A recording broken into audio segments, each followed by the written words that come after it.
Snowball is back with another dramatic read. Snowball finds these all over every vampire place, so Snowball might as well read it. Immortal Blood by Anonymous. The moons and stars were hidden from sight, making that particular quiet night especially dark. The town guard had to carry torches to make their rounds, but the man who came to call at my chapel carried no light with him. I came to learn that Movarth, is that a P or a D? Dyqueen could see in the dark almost as well as the light. An excellent talent, considering his interests were exclusively nocturnal. One of my acolytes brought him to me, and from the look of him, I at first thought he was in need of healing. He was pale to the point of opalescence, with a face that looked like it had once been very handsome before some unspeakable suffering. The dark circles under his eyes bespoke of exhaustion, but the eyes themselves were alert, intense, almost insane. He quickly dismissed my notion that he himself was ill, though he did want to discuss a specific disease, vampirism, he said, and then paused at my quizzical look. I was told that you were someone I should seek out for help understanding it. Who told you that? I asked with a smile. Tessana Gray.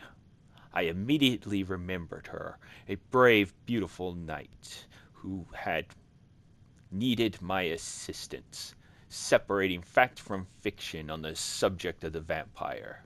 It had been 2 years, and I had never heard whether my advice had proved effective. You spoke to her? How is her ladyship? I asked. Dead.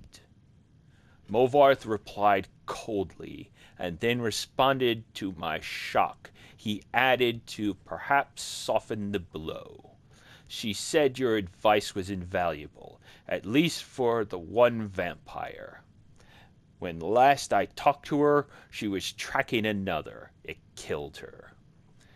Then the advice I gave her was not enough. I sighed. Why do you think it would be enough for you? I was a teacher once myself, years ago, he said. Not in a university, a trainer in the Fighters Guild.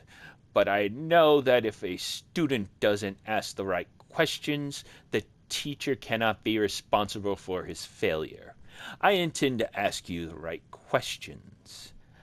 And that he did. For hours he asked me questions, and I answered what I could, but he never volunteered any information about himself. He never smiled. He only studied me with those intense eyes of his, committed every word I said to memory. Finally, I turned the questioning around. You said you were a trainer at the Fighters Guild.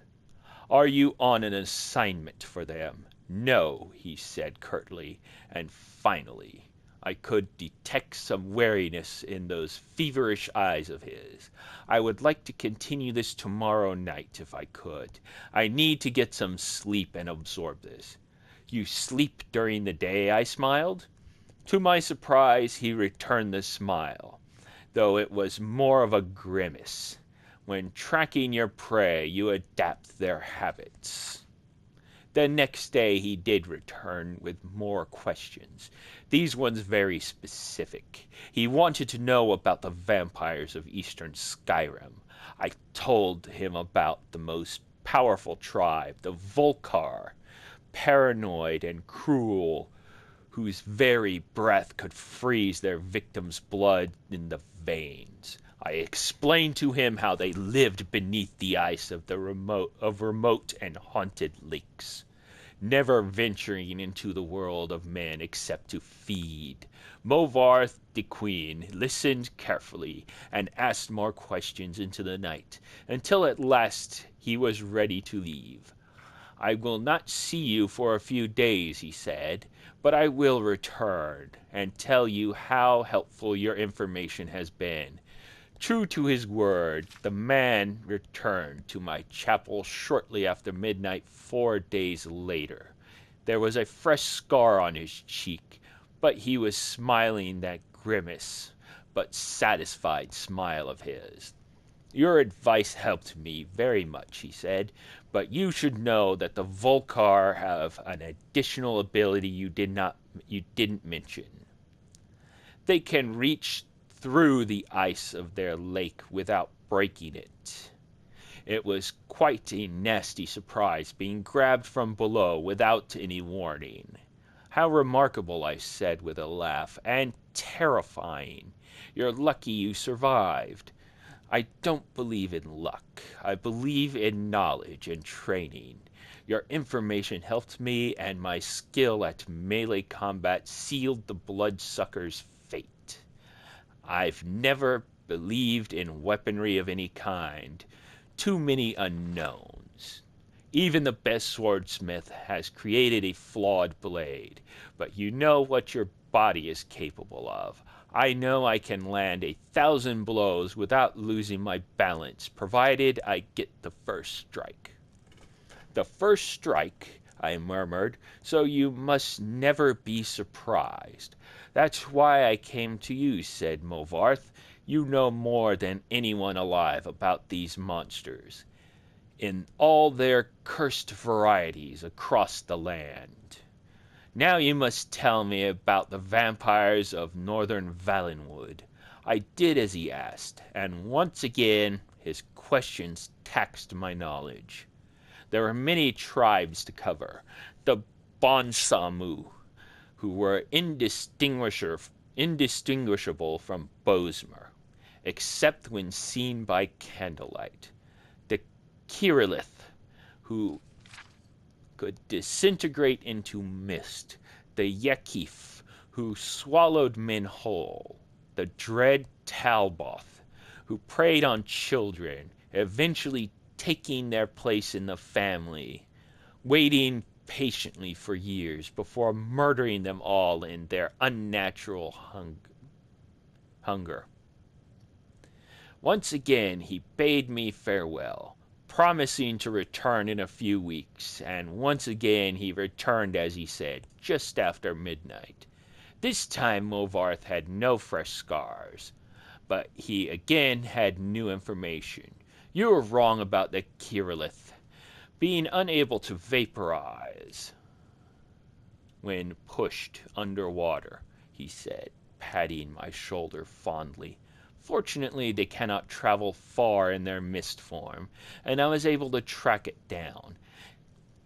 It must have surprised it fearfully. It must have surprised it fearfully. Your field knowledge is becoming impressive, I said. I should have had an acolyte like you decades ago. Now tell me, he said, of the vampires of Cyrodiil. I told him what I could.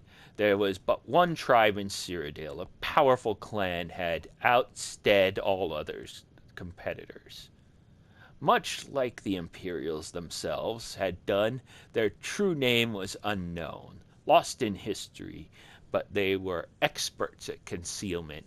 If they kept themselves well fed, they were indistinguishable from living persons. They were cultured, more civilized than the vampires of the provinces, preferring to feed on victims while they were asleep, unaware.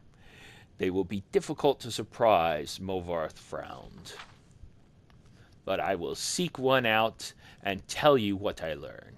And then you will tell me of the vampires of High Rock, and Hammerfell, and elsewhere, and Blackmarsh, and Morrowind, and the Somerset Isles. Yes, I nodded, knowing then that this was a man on an eternal quest.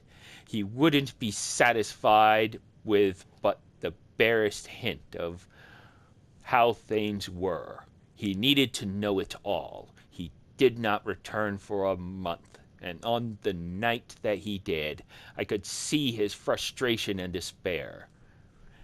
Though there were no lights burning in my chapel, I failed, he said, as I lit a candle.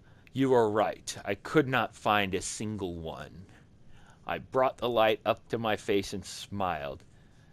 He was surprised, he even stunned by the pallor of my flesh, the dark hunger in my ageless eyes, and the teeth. Oh, yes, I think the teeth definitely surprised the man. Who could not afford to be surprised? I haven't fed in 72 hours, I explained. As I fell on him, he did not land the first blow or the last.